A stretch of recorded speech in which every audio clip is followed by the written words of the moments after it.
Hello everyone and welcome back to the channel on what is probably going to be one of the most unique reactions I will ever do. We have a reaction today to Pink Floyd's The Dark Side of the Moon. Now, to give you some sort of background on myself, as you can kind of see behind me on a couple of the vinyls that I have on my wall, I'm a massive fan of hip hop as a genre. I'm absolutely obsessed with it. It's all I listen to. I do listen to some, I stretch out into some rock and pop stuff as well sometimes, but for the most part, I listen to hip hop and R&B, and mainly hip hop, right? And so it's obviously a newer genre, right? I myself, I'm 20 years old. I'm a younger guy, right? And so I don't really have much knowledge on music past a certain time. I listen to a lot of hip hop from the 90s and stuff like that, but past that, once we kind of hit 1990 or 1991-ish, it's kind of where my knowledge stops. And so there's many legendary groups and legendary bands with legendary albums that I just have absolutely no idea about. I don't know their backgrounds, I don't know any of their discographies, any of their albums or songs or anything like that. I'm a complete novice to music of a certain ilk, and Pink Floyd is one of these bands that fit perfectly into that description. I've never heard a Pink Floyd song in my life. I have no idea what type of music they make. I have no idea what the sort of ideas they get across in their music are, or just anything at all. I just don't know what they really are. All I know is that they're an English band that were massive back in the day and have kind of transcended time with the way that people listen to their music right now. And I know that one of the most legendary albums in their discography, maybe the most, I'm not sure, but definitely the one that I hear talked about the most as like a really groundbreaking piece of work, is The Dark Side of the Moon. And therefore, I thought it would be a great idea for essentially a hip-hop head from Scotland who has no idea about the type of music like this from 1973, by the way, obviously way before my time. I thought it would be a great idea for me to experience this album on camera for the first time and kind of just see what it's all about, really, and try and analyse it and break it down as much as I possibly can. So that's exactly what we're going to do. There's 10 tracks, 42 minutes of runtime. Not the longest album of all time, but definitely quite long tracks within, because obviously, like, what, the average is 4 minutes and 20 seconds. So I like that. I think we're going to experience something really special here, and I'm really, really excited for it. If you're excited for it, then I hope you'll tune in till the very end. But if not, no biggie. But regardless of all of that, if you want to subscribe and help this channel grow, I would appreciate that a ton. And there is a Patreon to subscribe to support me, to basically keep this channel going, because obviously monetization is an issue with music reactions. So if you would like to help me out on that, that would mean the world to me as well. But with all that being said, let's jump into Pink Floyd, The Dark Side of the Moon, starting with track 1, Speak to Me. As you can see, I've got Genius up for the lyrics, so we will not miss anything there. And yeah, right, we're going to jump in. Pink Floyd, The Dark Side of the Moon. I'm really excited for this, man. Track 1, Speak to Me. Let's do it.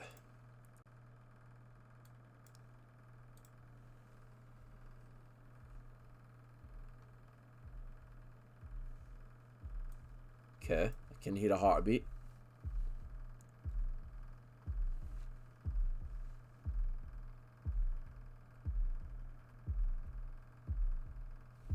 Okay.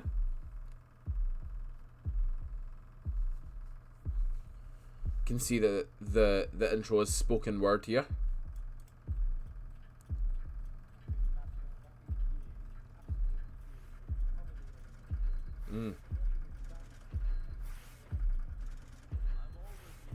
I've been mad for years, eh?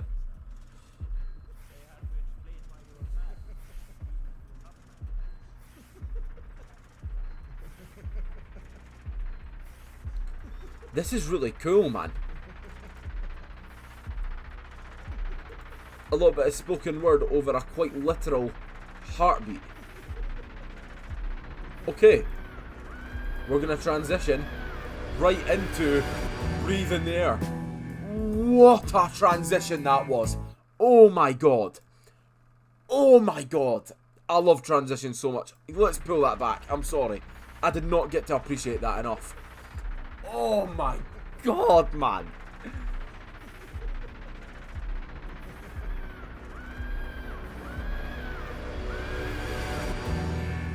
Incredible.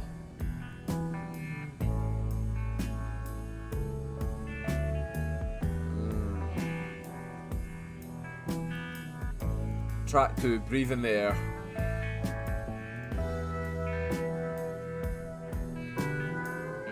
Oh my god.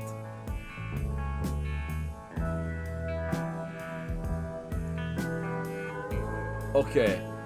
Instantly, the guitar is fantastic, and I think it's an analog synth in the background, creating that sort of atmosphere, quite buried into the mix, but it's definitely there, and it definitely has an effect.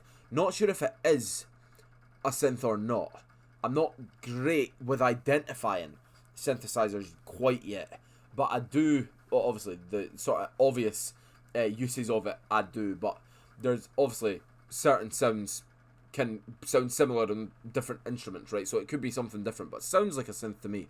Sounds fantastic. Let me pull it back a little bit.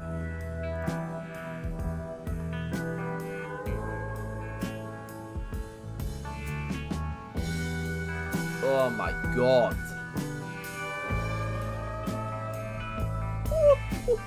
The atmosphere. Oh.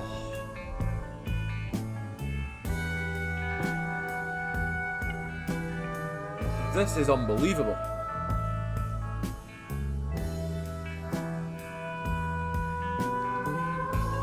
Oh, wow. This is so relaxing. It sounds like 2 a.m.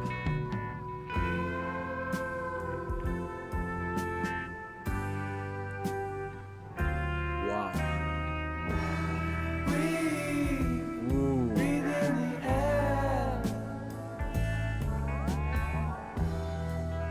Don't be afraid to care. I love that. Don't leave me. Look around, choose your own ground. Yeah. I mean, that is a fantastic line. Like, sorry, just to sort of pull back and focus on that line for a second. Look around and choose your own ground. Basically saying, pick your path, right? Choose your path. And, be careful doing it, right? Take time to sort of discover who you are, what you love, what you care for, and all that, and then take that path. Yeah, I really, really like that. Interesting. It leave, but don't leave me. I wonder what this is sort of referencing here. Leave as in like break away from monotony, but don't leave or forget your loved ones at the same time. That makes a hell of a lot of sense. Yeah. I rate that a lot. This is fantastic so far. Let's finish it up.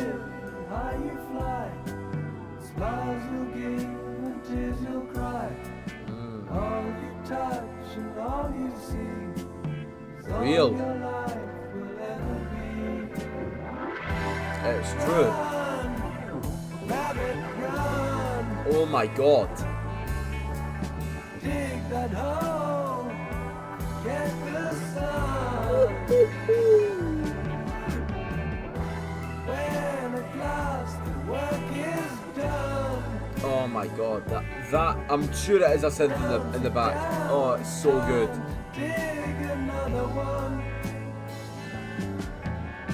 How you live and how you fly, but only if you ride the tide. Wow. Balanced on the biggest wave. Race towards an early grave. Wow. Oh my. What's this? Very interesting use of hi-hats here. Oh my god. Yo. I can't even... This is nuts. I'm going to have to keep OBS open the whole time, or sorry, Spotify open the whole time, because I can't catch the bloody transition. This is nuts. They're just flowing into each other so seamlessly, man. Like, when did the other song end? Oh, at the hi-hats. That makes a lot of sense. That was an unbelievable transition to come out of an unbelievable song, man. That was beautiful.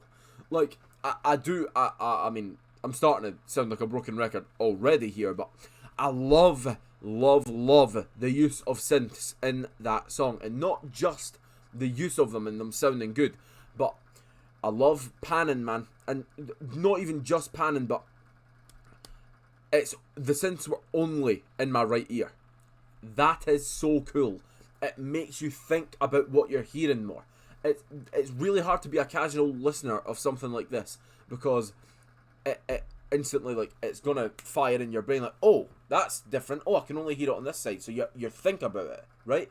So then, if you think about one element of the instrumental, you're probably going to begin to think about other things and sort of hear the composition of the song build in your sort of ears, right? You can actually think about what you're hearing instead of just casually listening to it.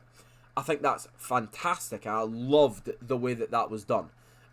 Overall, the song had such a relaxing, sort of spacious, chill vibe, kind of talking about almost just the way that you should maybe lead your life, right? Even the chorus is very simple, but for long you live and high you fly, and smiles you'll give and tears you'll cry, and all you touch and all you see is all your life will ever be. Basically saying, these are the things that you should value the most, that you shouldn't take for granted. That these are the things that people probably do take for granted all the time, that you shouldn't, right? The things that you touch, the things that you can see, right? The things that you can experience is basically what that means. You shouldn't take that for granted, because there will come a day where you are no longer able to see these things and touch these things and be able to experience these things, right? So you may as well make the most of it. All the smiles you'll give, all the tears you'll cry, these are all important things, right, in terms of building memories and experiences in your life. You should value everything like that.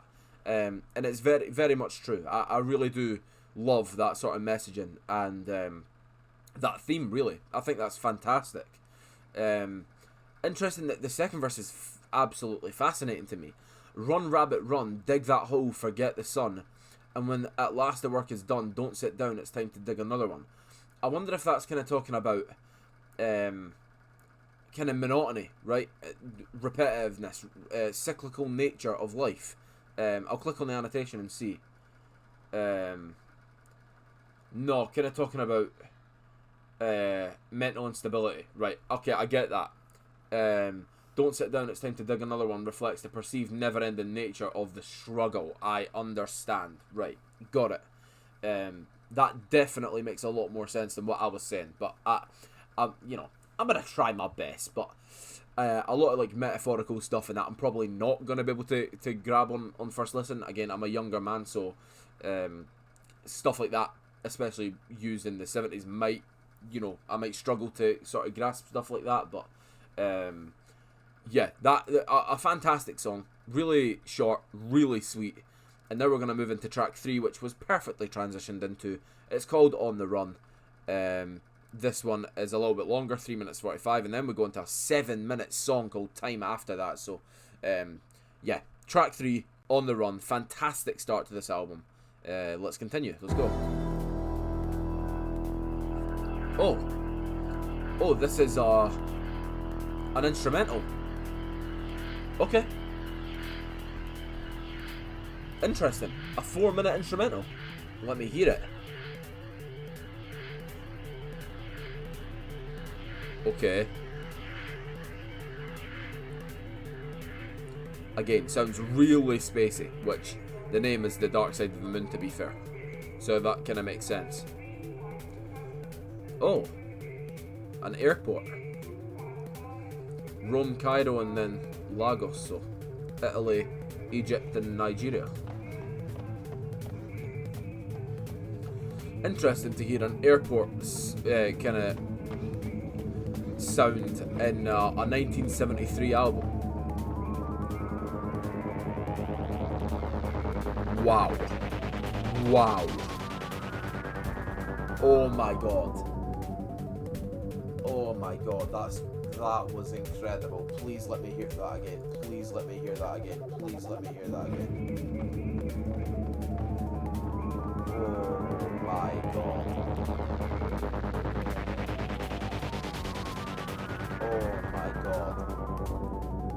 The crazy thing is, right? Stay with me for a second. That almost sounded like the sort of bass build up, right? Or I guess, was it bass? Was it? I don't know. It might have been sort of pitch low synths. I'm not sure, but that sort of build up sounded very, very like a helicopter to me. And then the sort of background almost sounded like a plane as well. So I'm thinking that maybe the whole thing is based on like an airport. Almost. I don't know. Like almost musically as well. Because that, I'm telling you, it did sound like, listen to it one more time and see if you kind of see what I'm saying. Right, so the background sounds like a plane, but then that the sort of the forefront sounds like a helicopter to me. Do you know what I mean? Like a helicopter passing over you or something. But then the bass in the background sounds like maybe like a plane engine or something.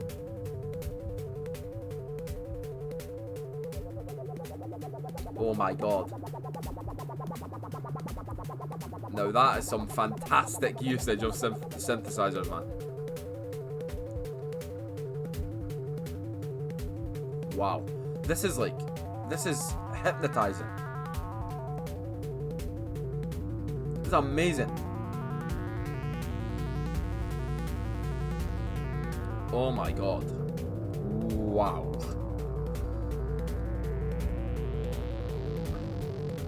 It's stunning. Absolutely stunning.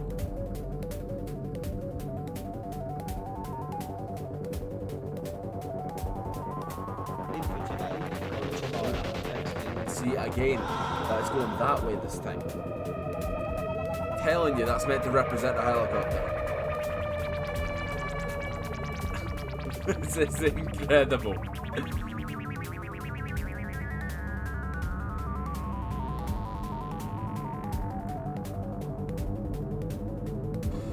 It sounds intergalactic, but like an airport at the same time, man. This is actually mental.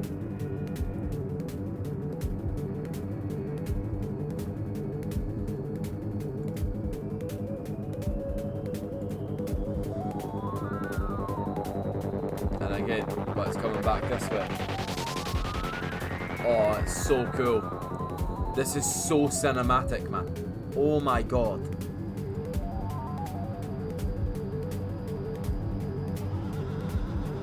Right, that's definitely a plane. Definitely a plane.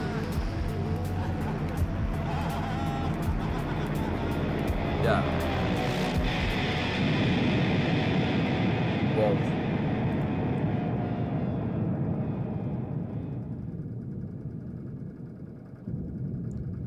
I mean, that is one of the coolest things I have ever experienced in my life.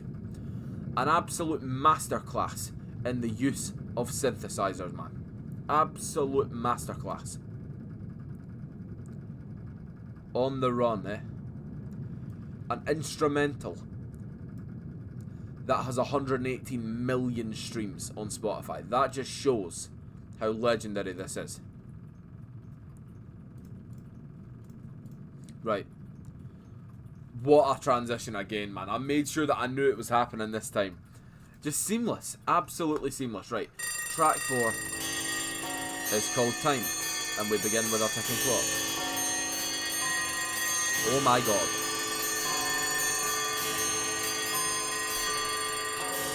Well, I'm awake now. Jesus Christ, man. I'm definitely awake now, I'll tell you that.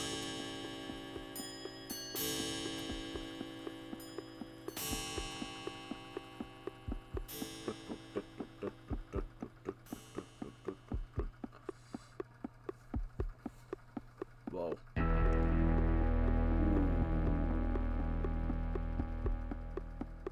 bass. Hello. Oh my god. This is absolutely incredible. Now this sounds really dark and really spacey.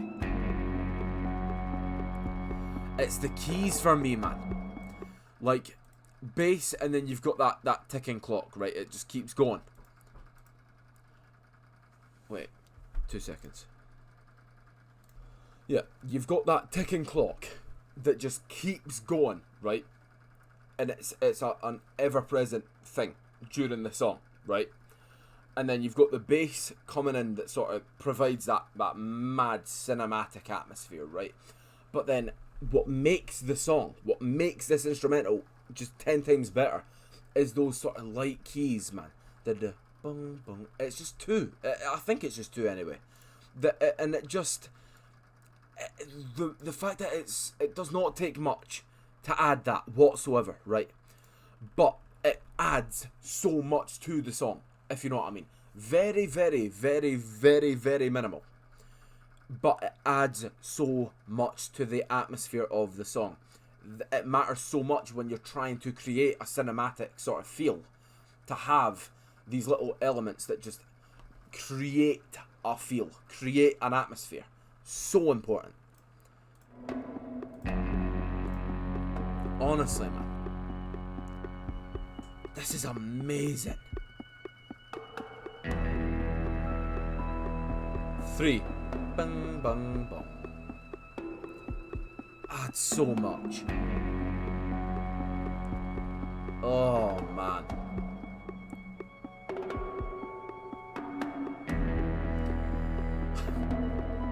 Stunning. Absolutely stunning.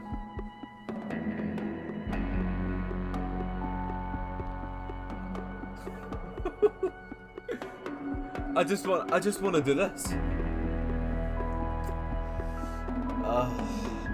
It's just the most feeling. It's just relief. It's such a fantastic sound.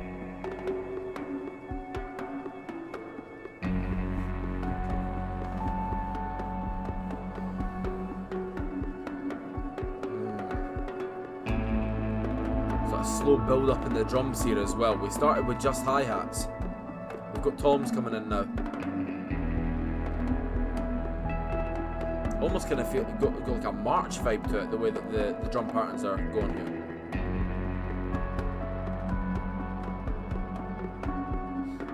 Just what a brilliant band, man. Whoa!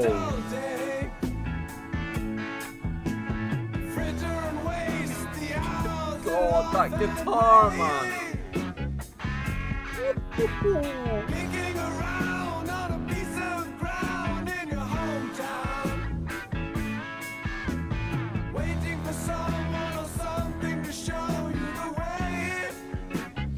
God, I mean, this is just brilliant. The bass player is fantastic, by the way, and I do want to give a shout out to whoever that is, but it's all about the guitarist here. This is fantastic. It's got such a, like, I feel like it's got a bluesy vibe to it, right? Like, it's so groovy, so groovy. I love the guitar here.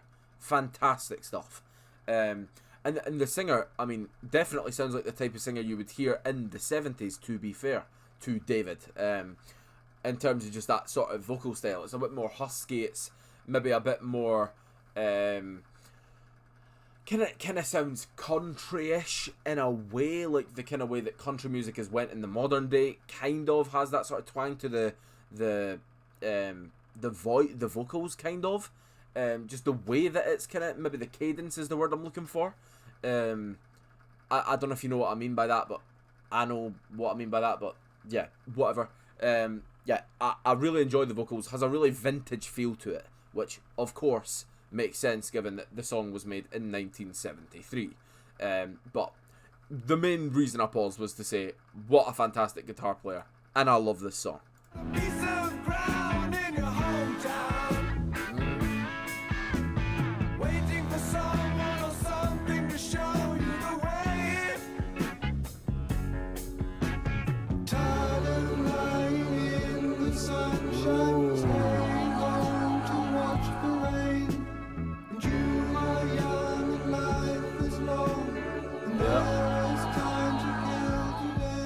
I love the message into this chorus, man. One day you find 10 years have gone behind you. Yup. No one told you when to run.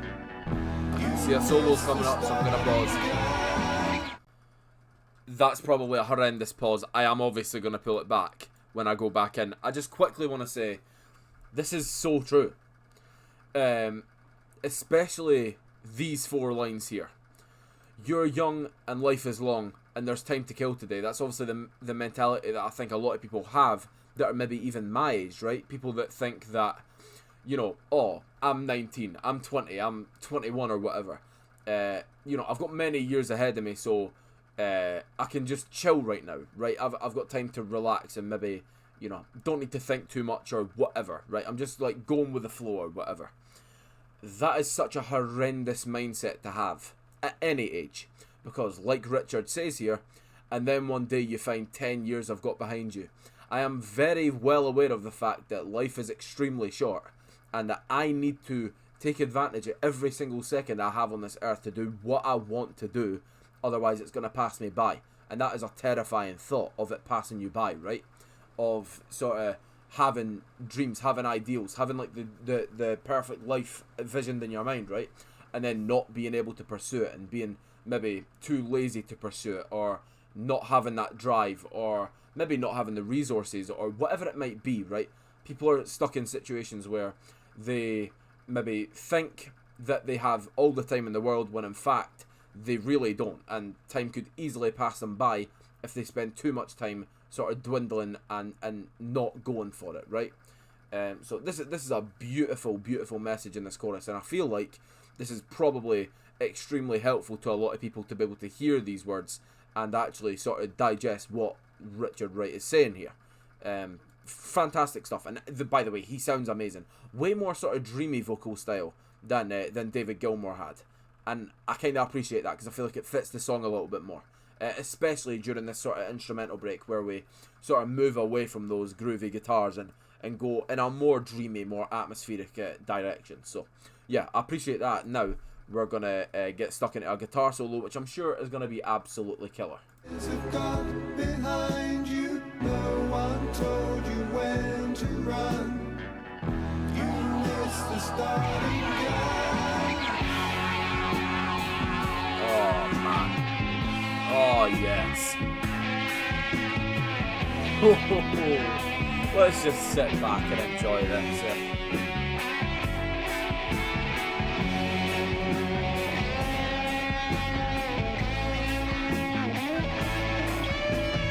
Oh, my God.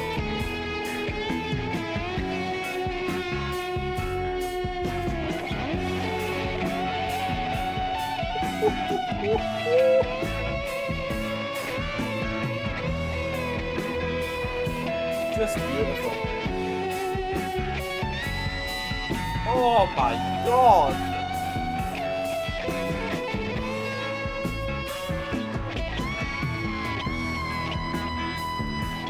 Stunning.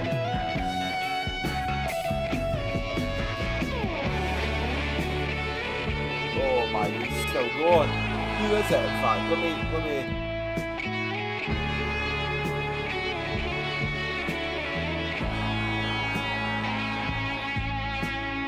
David Gilmour.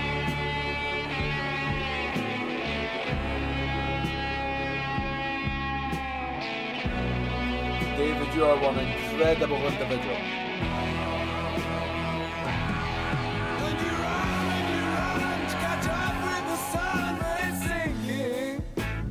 This is one of the best songs I've ever heard.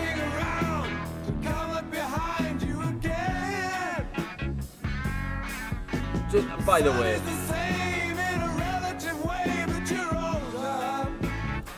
way, I just have to say, name a better instrument when it's at its best than an electric guitar, man. If you have, like, the best players in the world doing guitar solos with the electric guitar, or it doesn't even need to be a solo, just as a part of a song in general, it's an absolutely incredible instrument that can provide so much, can literally transform a song in the blink of an eye. It's unbelievable, and clearly David Gilmour is one of the best guitarists ever, because that is genuinely one of the best guitar solos I've ever heard. It went on for ages, and he killed it. Absolutely killed it. Right, let's probably finish out the song. Sun is the same in a relative way, but you're older, shorter of breath, and one day closer to death. There comes in the chorus again. This beautiful, beautiful chorus. Ooh, those vocals in the background. Oh my God, man! Just adds to the atmosphere tenfold.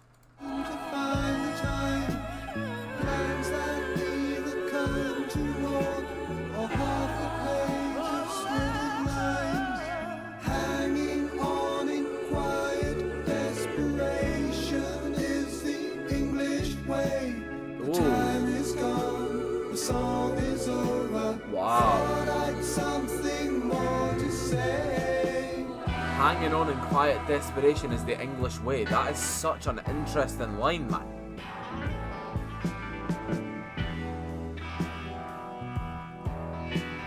Wow. That's stunning. Home again. Oh, this is cool. When I come home, cold and tired, Like, what an incredible idea. all my bones beside the fire. Far away across the field, tolling on the iron bell, calls the faithful to their knees. Hear the softly spoken word. Kind of breaking down here. Wow. That right there. Wait, let me see if is it a transition? Yeah, just that. It's just a seamless transition, man. Right, we're gonna stop and quickly analyze. I mean, this song, to me, is probably one of the best songs I've ever heard. Instrumentally, incredible. It varies up so much. It sounds like about 40 different songs in one. We've got an instrumental intro that was amazing. The sort of progression from the literal ticking clocks to that massive sort of bluesy, funky, sort of not funky, but groovy instrumental. And then obviously the break into the more sort of dreamy sound, which kind of harked back to the instrumental intro a little bit, with the chorus, and then the unbelievable guitar solo.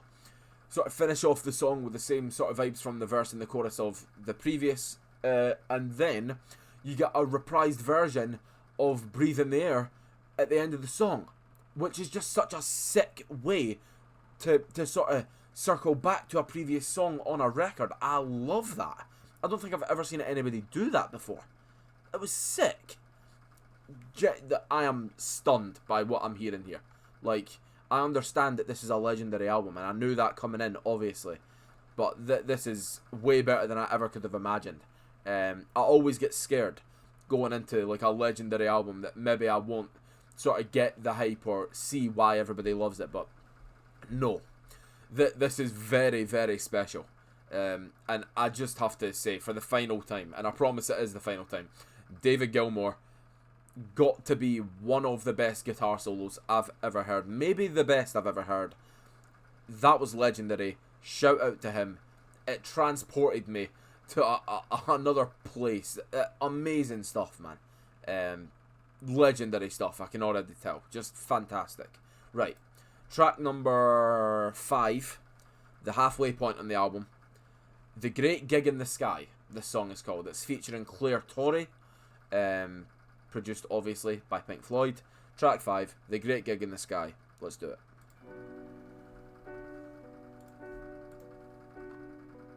Oh wow. Oh wow. It's a 5-minute song that is filled by clearly non-lyrical vocals.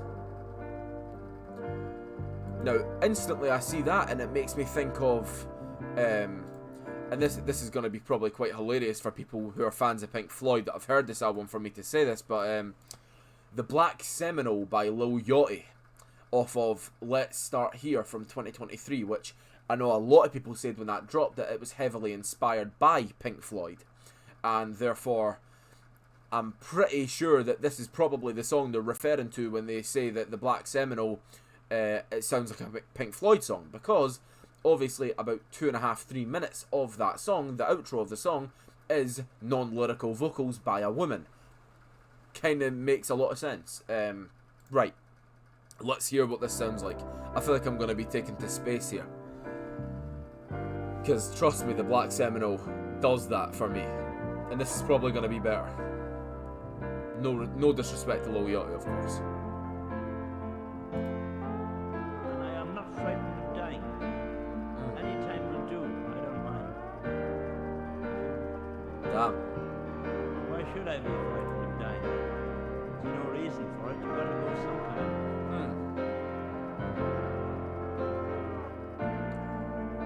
Just read the annotation on the side here, and it says that Rick Wright said that this song is about life gradually descending into death. I find that so interesting. Let's hear. Oh my god.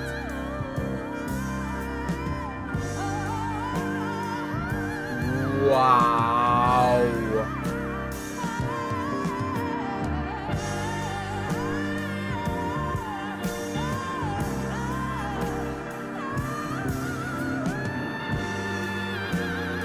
Oh my god! Claire, stop it!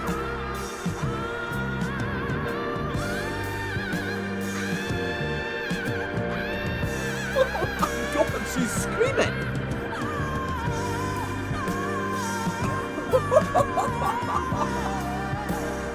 Oh my god!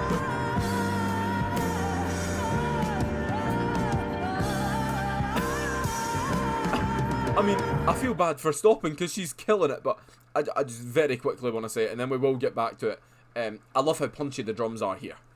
The vocals are obviously the focal point, obviously, but they would be nothing without the drums.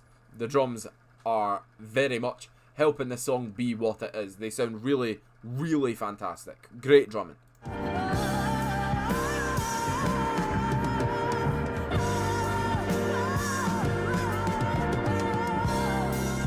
Unbelievable.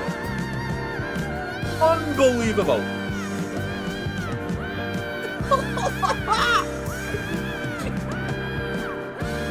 I'd love to see someone do this song at karaoke.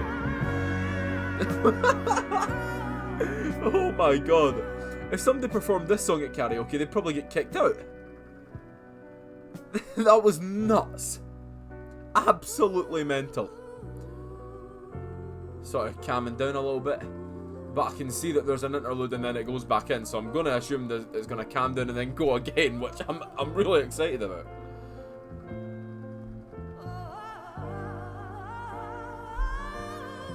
God, I mean, she's got a set of pipes on her, man. I will say that. Her throat must have been killing her after recording this song.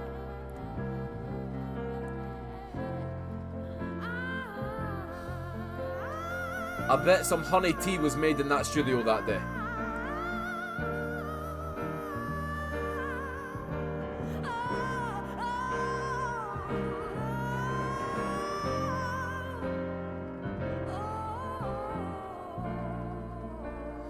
Wow, this is absolutely amazing. I wonder if the big gig, the great gig in the sky refers to death. And if it does, that is such an amazing way to sort of put it, right? The great gig in the sky.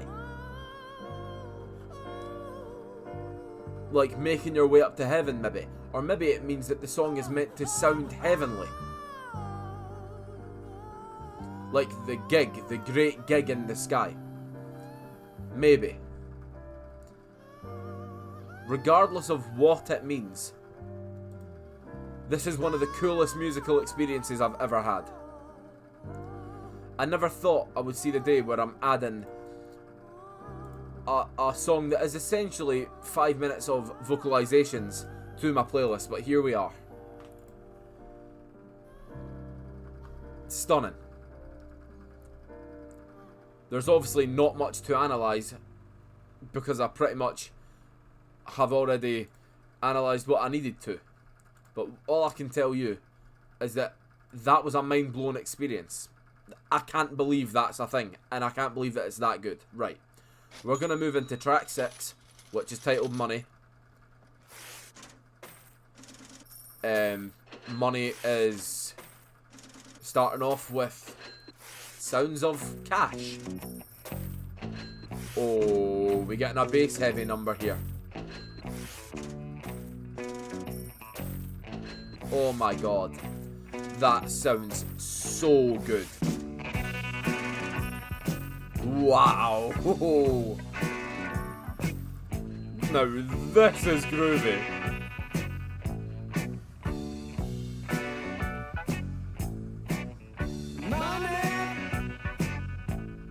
Woo!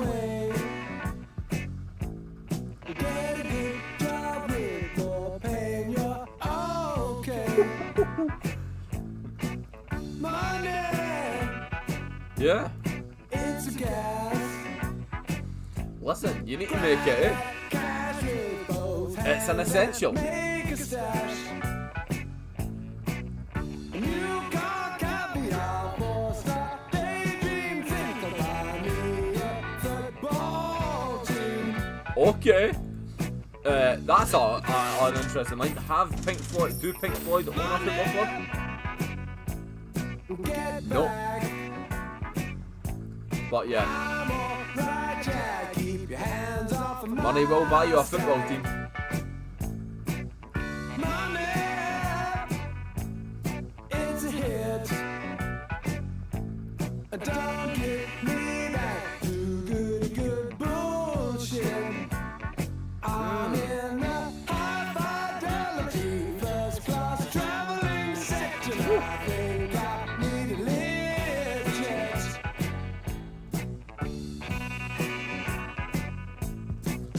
I mean, this is amazing. Oh my god, we are not getting a sax solo, man. Followed up by a guitar solo. Or maybe they're talking about the guitar in the background here. But maybe not. The sax, man! Who's playing this? Dick Parry. A friend of David Gilmour. That makes sense.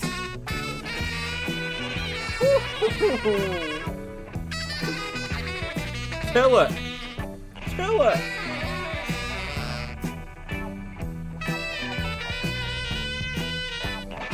Fantastic stuff, man. Fantastic.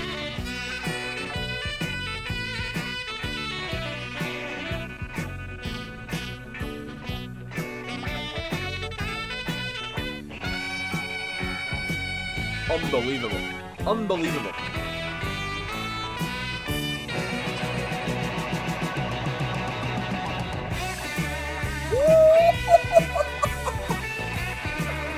Wow. This is so good, man. It's unbelievable.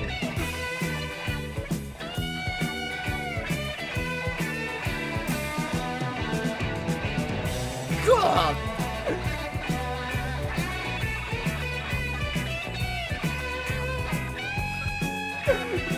I take it this is David. Yes.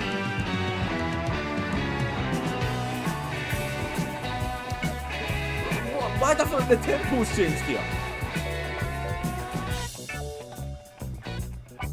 Whoa. They're pulling all the drums out and going bass here. Bass and electric guitar. Yes, please.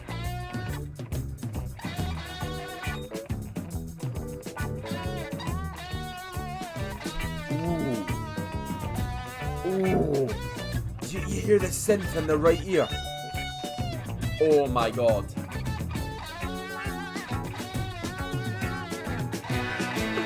This is mind-blowing. Oh my god.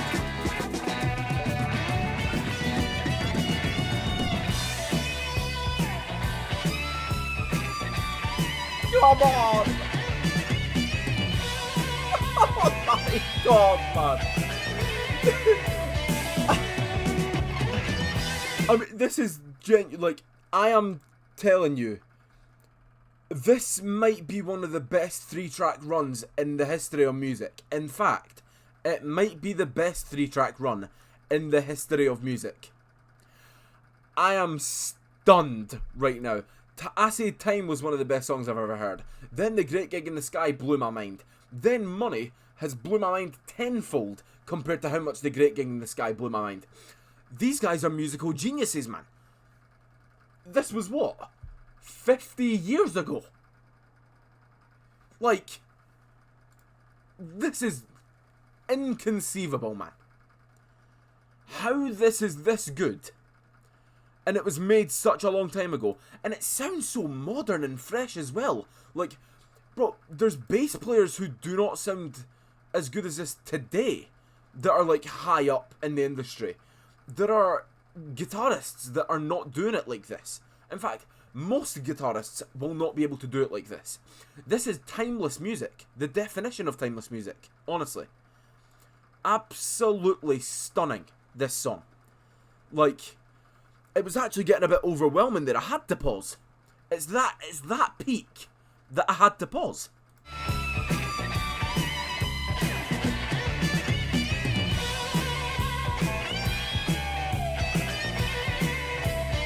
Genuinely unbelievable.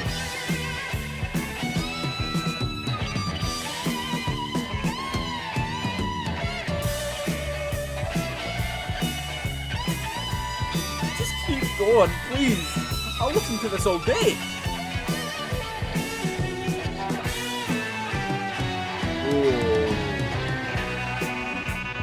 Oh my god. I mean, what a breakdown that was as well. Yeah. It's a crime. Interesting that they sort of start the song. That he sort of starts the song talking about the maybe the benefits of money, right, and the fact that it's an essential and what you can buy with it. And then the third verse is kind of talking about the negative side of money, kind of talking about why it might maybe, as you can see here, share it fairly, but don't take a slice of my pie. It can maybe change your mentality. It can alter the way you think and maybe treat people. And, you know, obviously, it can become a really stressful thing for a lot of people, right? So it's obviously that there's positives and negatives there. The things that you can do with it versus the things that you maybe can't do with it. Or maybe things that you can do, but the things that maybe you wouldn't want to do that have been affected by the fact that you have it or do not have it, right? So it's quite a complex topic when you think about it. Share it fairly, but don't take a slice of my pie. Money, Brilliant vocals again, man. so they say, is the root of all evil today. They do say that. But if you ask And it's only gotten more like that. no surprise that they're giving Real. away, Very real. away, away,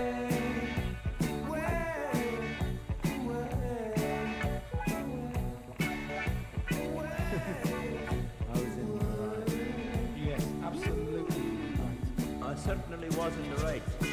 Oh, aye. This is cool. Can I get a musical outro at the same time as getting a spoken word outro? That's fire. Just tell me it was Big fan of that. number 2. He was asking why it wasn't coming up on Figure 11. Right. I yelled and screamed, Um, telling him why it wasn't coming up on Figure 11. Oh, this transition is going to be crazy. Oh my god. Heavy blow started to matter out. Just tell me It's literally just like it's the same song. That was so sick. I have to pause and say the transitions on this album have been mind-blowing. Which obviously you all know. But I just have to say that. And that song overall, one of, if not the best song I've ever heard. Again, like these are genuinely mind-blowing masterpieces of music. just stunning stuff, really. Guitarist, David, fantastic. Sax, solo, amazing. Vocals, amazing. Synths, in this year specifically, amazing. They didn't go wrong on that song. That is easily one of the coolest pieces of music I have ever listened to. It's as simple as that, really. We can just move on. Track 7, Us and Them, the longest song on the album, 7 minutes and 49 seconds. I'm going to have to strap up for this one because this is going to be a ride. But we have literally an 8-minute song here, and then we close the album out with a 3-minute, and then a 2-minute song. So this is almost like the final hurdle, the final big, massive hurdle to get over. And then we're starting to sort of wind down on the album. So track 7, it's called Us and Them. Let's do it.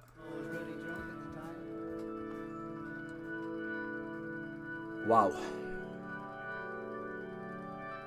Just read that top thing. This song is about the senselessness of war.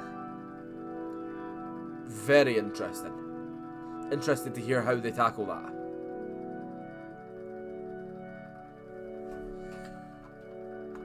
It's mad. This song is 8 minutes long and it's barely got any lyrics. It's crazy.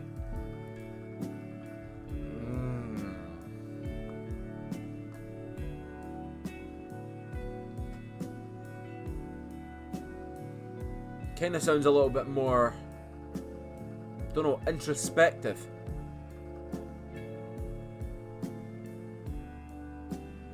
Thoughtful, maybe.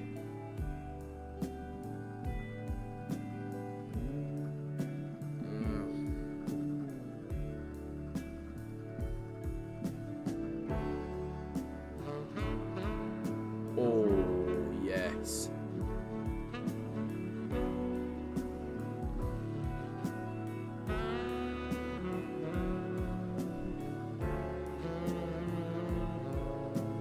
Oh my god. Are we really... That sax? Is it the same... I think it is the same guy.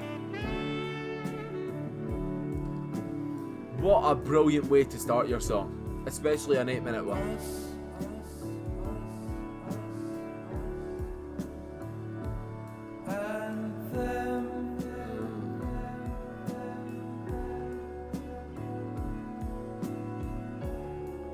And after all, we're only ordinary men.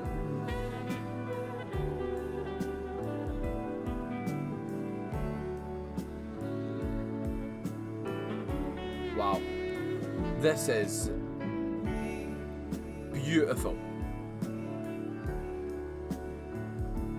And you It's so slow, and that's the whole point. This is like entrancing stuff, man. God only knows it's not what we would choose to do.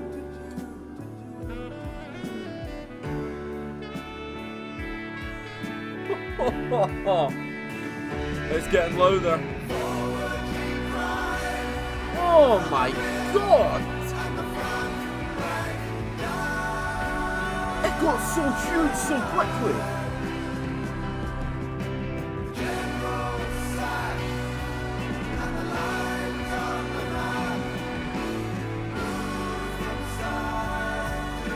Amazing.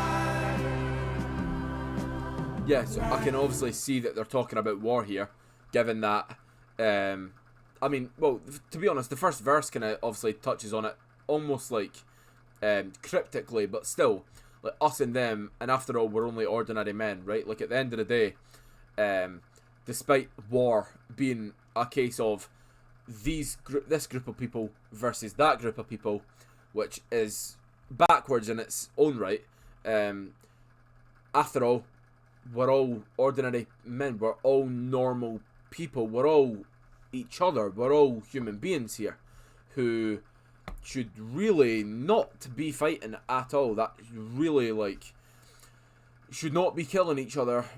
It's really insane to, you know, be pitted against each other, fighting for your countries. It's extremely backwards and is a huge issue with the world, obviously, because at the end of the day, yeah, it could be painted us and them, but in reality, it's me and you. We are all the same. We are ordinary people who are just trying to protect the place that we're from, right? Yeah, it's senseless in that way straight away that, you know, human beings are being pitted against each other, essentially.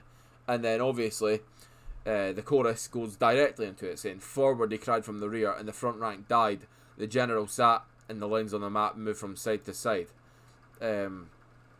Obviously, talking about the the fact that the people who are high up in the country versus the ordinary people actually sit back and do absolutely nothing during the war, and it's the normal people who are forced to take the front lines and sacrifice themselves for the sake of those higher ups, if you will. Well, so they sit and do nothing because, well, in reality, they're the ones that started it in the first place. Yeah, this is a really good commentary. I'm really appreciating the song so far.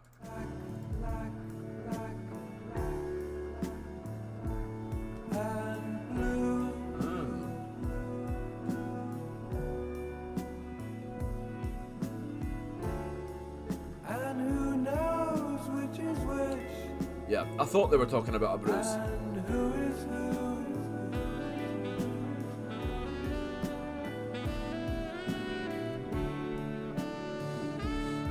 Oh my goodness. I mean, this is some of the best sax I've ever heard. It's perfectly placed. Oh.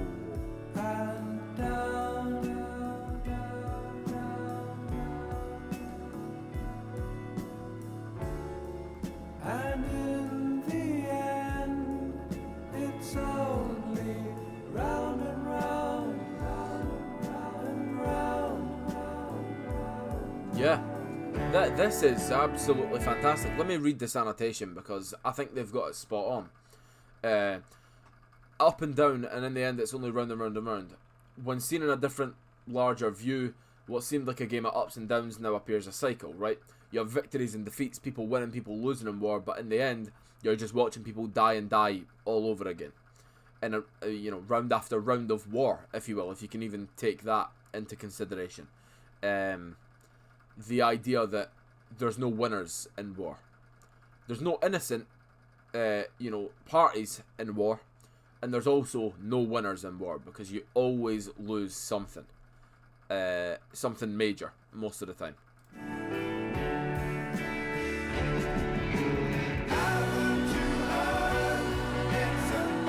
Wow.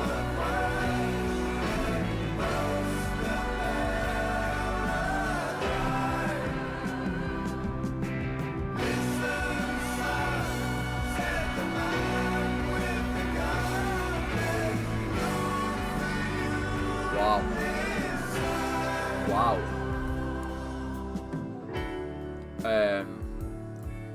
Again, I would never have got this if I didn't look at the annotation, but it says, this is a reference to military conscription, governments drafting men into the army by gunpoint, and there's always room for another inside the ranks, right? Trying to get men, trying to force people to go into war by essentially holding them at gunpoint and saying, there's room for you here, you know?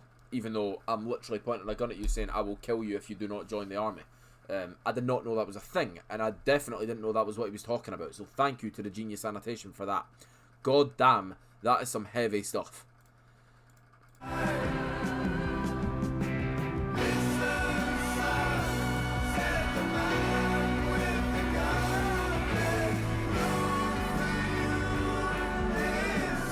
This is a really emotionally heavy one, like.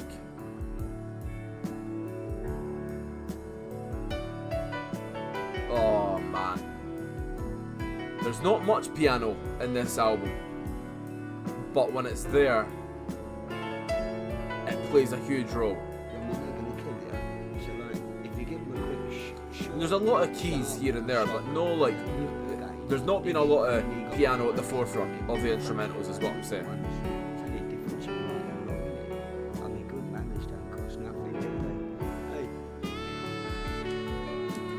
Good manners don't cost nothing, that is very true.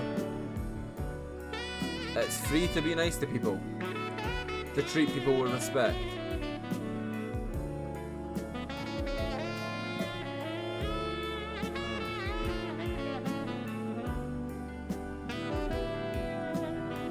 Another sax solo, eh? Again, I said it in the last song, I'll say it again. Give me this all day long. Man, this song feels so much more grand than the other ones. This is insane.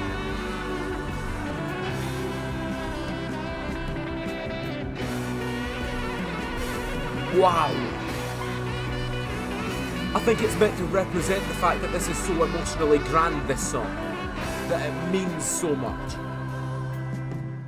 It just feels huge, especially during those big crescendos, if you will. I don't know if I'm using that word right there, but...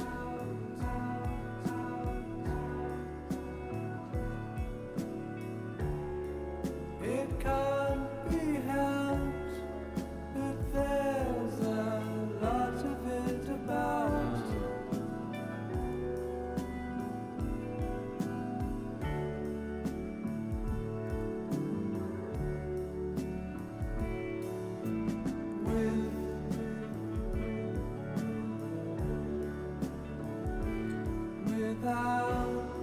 Wow, man. This is 2 words that just sounds so amazing, man. And who deny it's what the What's that? fighting's all about? Right. Essentially saying that in the end all the fighting is over. Wait, I'm going to pause and pull it back, because this is obviously the final part of the song. The annotation says, no matter what the stated reasons for war are, in the end all the fighting's really over is who gets to have and who doesn't. People want something that you've got and therefore they try and take it. Or I shouldn't say people, I should say nations, sovereign states decide that they want something that you have and they don't think you should have it and they should have it instead. That's normally what it all boils down to, which is true, and it's obviously selfish and it's greedy and all of those things, and that's why it's a huge issue. It's pretty simple. It's just unfortunately human nature for a lot of people. A lot of people are really greedy, and unfortunately a lot of people who are really greedy end up in positions of power, and that's the reason why these things take place. Fighting's all about. Come on, one more. Build up and drop in.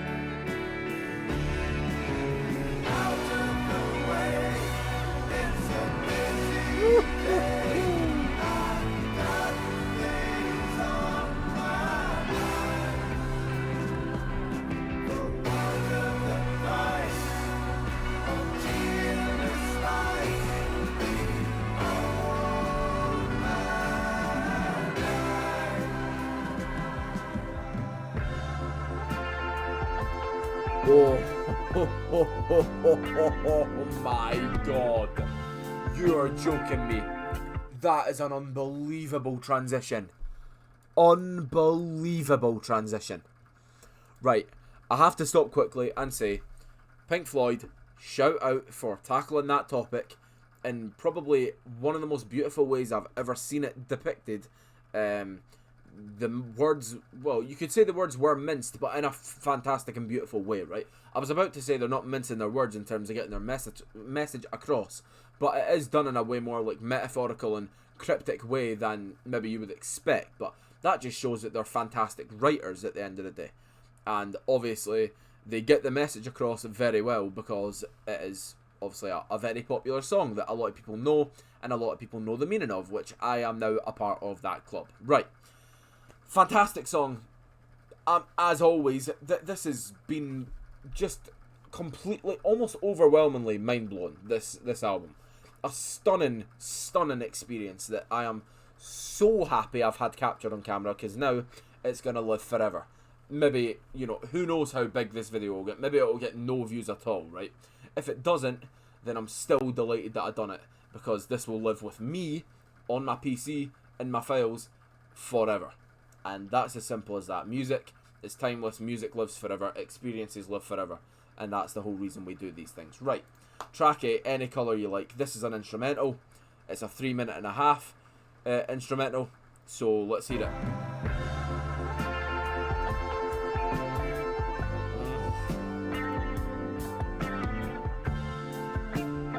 Yeah, I mean, it says keyboard here. Obviously, the synthesizer is a type of keyboard.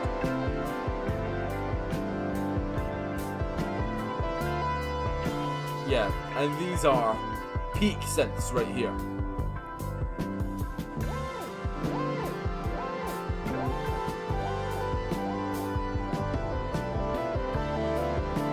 Oh, it's unbelievable.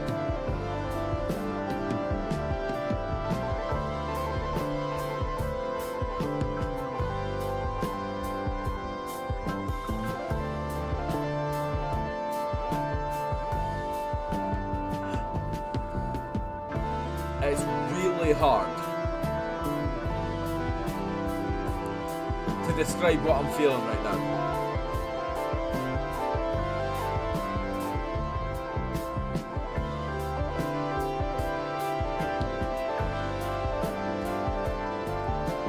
This is probably the only time I'm going to pause in this song because it's an instrumental.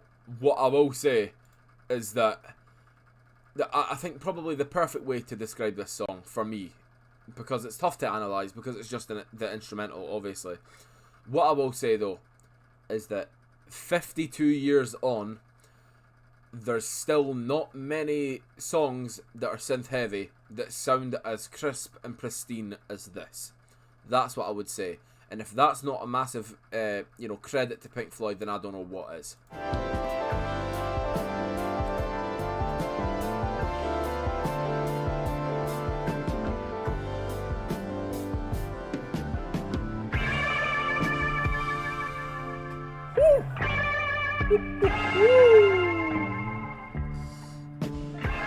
Amazing.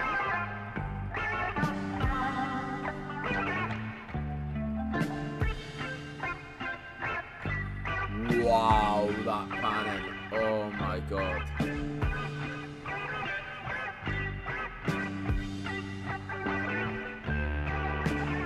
Wow. Wow. Oh my god. This is the definition of cinematic.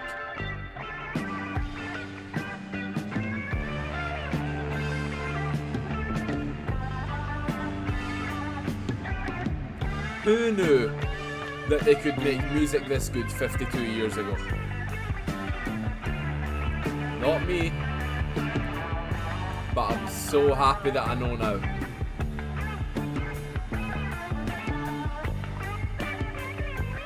Oh, start picking up a little bit here.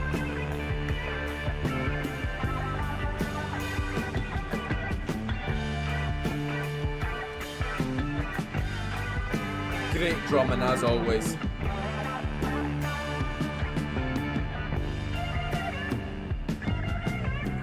Wow. Oh, it's so good.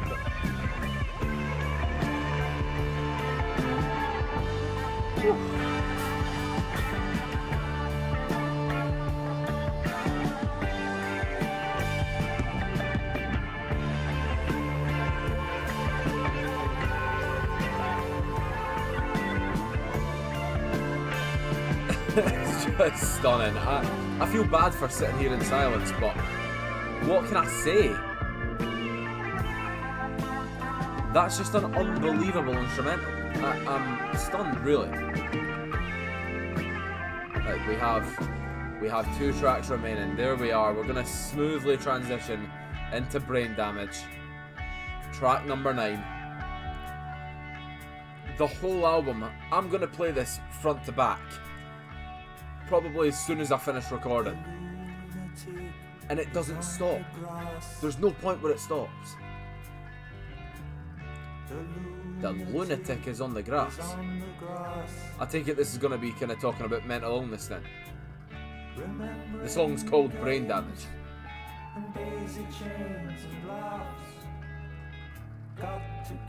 The loonies.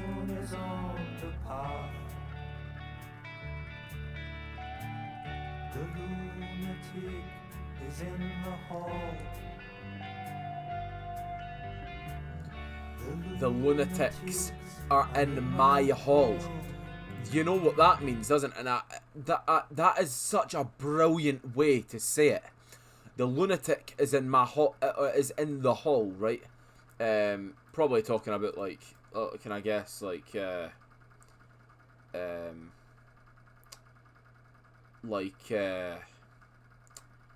nah, the annotation is horrendous here. I don't know. All I know is that the second line, the lunatics are in my hall, obviously refers to like the sort of insanities, right? Like the mental issues being in his hall, aka his brain. The hall is the brain. The lunatics, the maybe the voices or whatever he's describing, right? The lunatics are in my hall. I think that's a brilliant way to depict that. The paper holds their folded faces to the floor, and every day the paper boy brings more.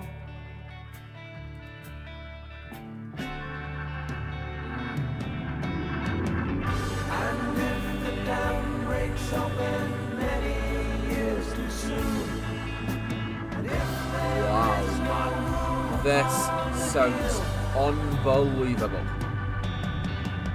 and if your head explodes without purpose too, I'll see you on the dark side. I'll see you on the dark side of the moon, eh?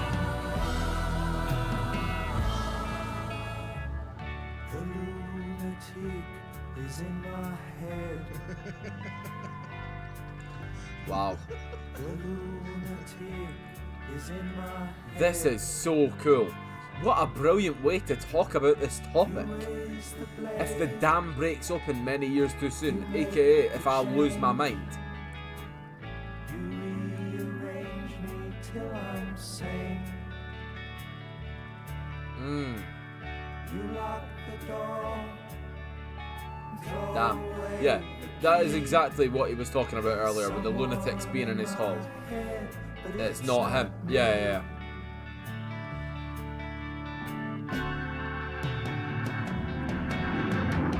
And if the cloud bursts, thunder in your ear, Honestly, this sounds seems to hear like the big climactic moment in a movie or something. the band you're in starts playing different tunes. I'll see you on the dark side of the moon. That is brilliant. I love a little reference to the name of the album. That's fantastic. Or maybe the album's name came from this song. I don't know. But all I'll tell you is that for a concept song, this is absolutely amazing. He's tackled the concept with perfection here. Absolute perfection.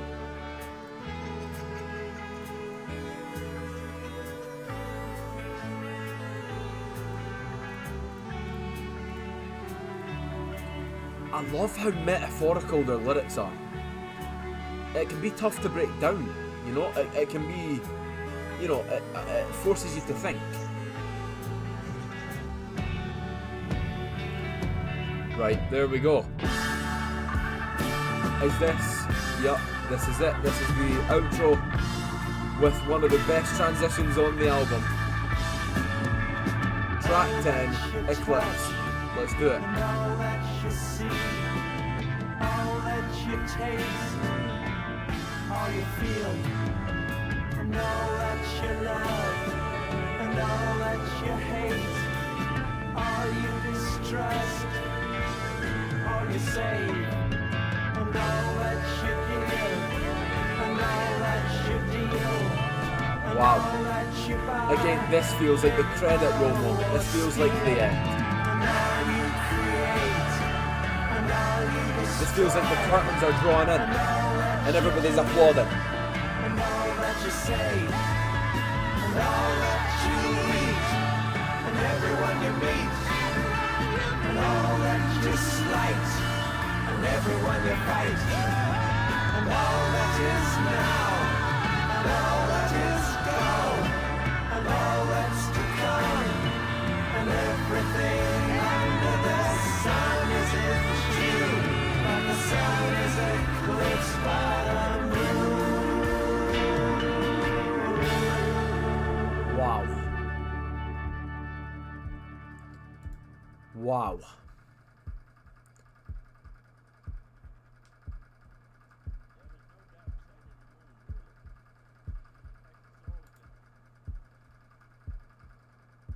And it finishes off just like it began, with heartbeats.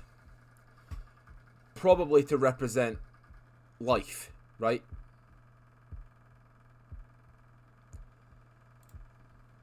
To represent sort of what's been discussed in this album, the light and the dark of life, right? The good and the bad, the positive and the negative, the pros and the cons of life, and just about in as many ways as they possibly could have. That was Pink Floyd's Dark Side of the Moon, and that is one of the best musical experiences I've ever had and will probably ever have. Thank you so much for being here, as always. That was an unbelievable album.